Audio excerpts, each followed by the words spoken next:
साजिश की शुरुआत इजराइल से। इजराइल के प्रधानमंत्री बेंयामिन नेतन्याहू पर सीज फायर का बहुत ज्यादा प्रेशर है और अब हमास से बातचीत के लिए उन्हें एक बड़ा फैसला करना है। फैसला यह कि क्या कतर में होने वाली बातचीत में मोसाद चीफ को भी भेजा जाएगा या नहीं। लेकिन इस युद्ध को लेकर ईरान की बड़ी तैयारी ने अमेरिका और इजराइल दोनों के अंदर अब खौफ भर दिया है।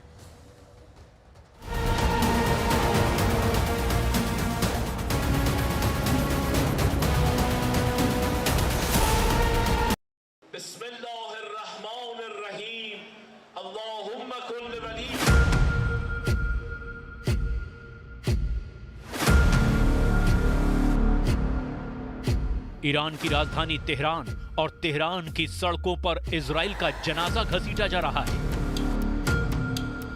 ईरान में इजराइल को पूरी तरह खत्म करने की कसम खाई जा रही है। कसम इस बात की कि ईरान मरते दम तक लड़ेगा। इसीलिए ईरान की बहुत ही खतरनाक सिविल डिफेंस फोर्स एक्टिव कर दी गई है।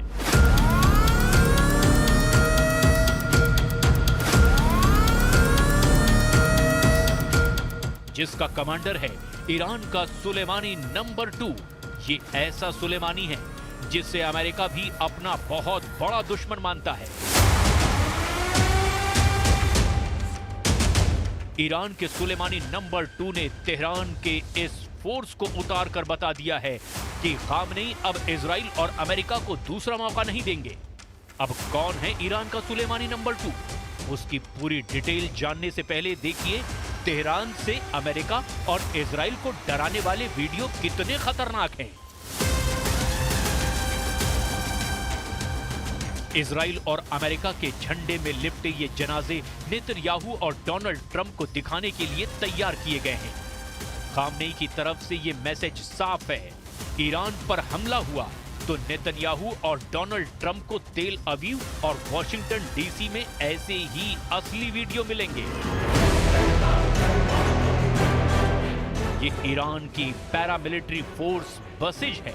ये फोर्स तब पूरी तरह एक्टिव की जाती है जब ईरान पर सबसे ज्यादा खतरा मंडराता है। और अब तेहरान में बसिज का इस तरह की परेड निकालना बताता है कि ईरान अब आर पार के मूड में है।